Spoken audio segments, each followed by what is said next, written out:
Вървя вече от страната на морската, но сега ще намерим къде да вляза в нея. Може би чак ето там. И ето ме вече в морската градина. Тук е края на морската. Сега ще видим до къде ще стигнем. Тук се намира детската площадка на Лукол. Има доста забавления за децата. Люлки, катерушки, парзалки, колички.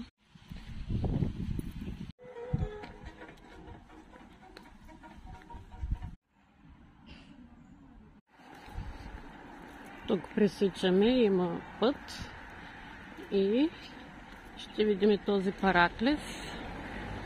Параклис Свети Георги в края на морската градина, който не е отворен обаче.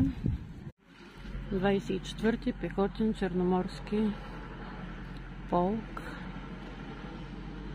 Формиране на полка с княжески указ от 1889 година. Командирите са изписани.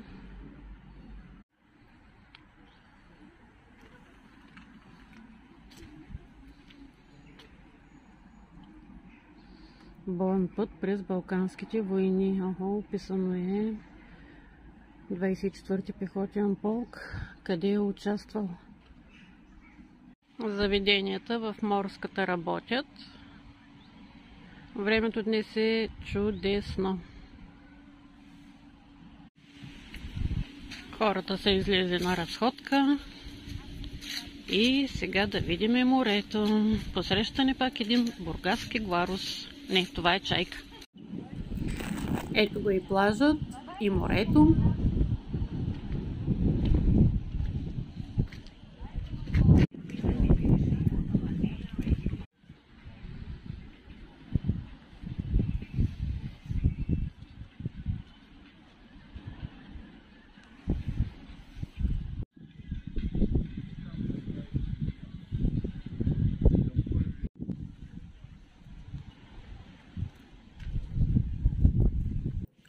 И бургаски котки.